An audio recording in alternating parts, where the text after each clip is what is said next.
منشیات کے خاتمے اور اس کے نقصانات کے حوالے سے ڈسٹرکٹ پولیس حیدرآباد کی جانب سے سینٹ میری ہائی اسکول سے سٹی تھانہ تک آگاہی ریلی نکالی گئی۔ ریلی کی قیادت D S P city Haji Muhammad Masood Iqbal, S H O city Imran Rashid نے کی۔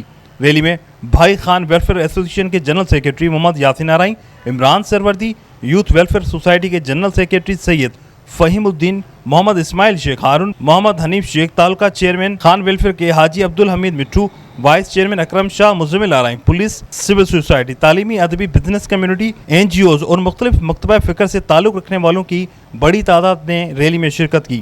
ریلی سے خطاب کرتے ہوئے مقررین کا کہنا تھا کہ ہم سب کو مل کر منشیات کی لعنت کو ختم کرنا ہوگا، کیونکہ یہ ہمارے نوجوان نسل کو دیمک کی طرح چاٹ رہی ہے۔ معاشرے کے تمام لوگوں پر یہ ذمہ داری عائد ہوتی ہے کہ وہ اس مہم میں اپنا اہم کردار ادا کریں۔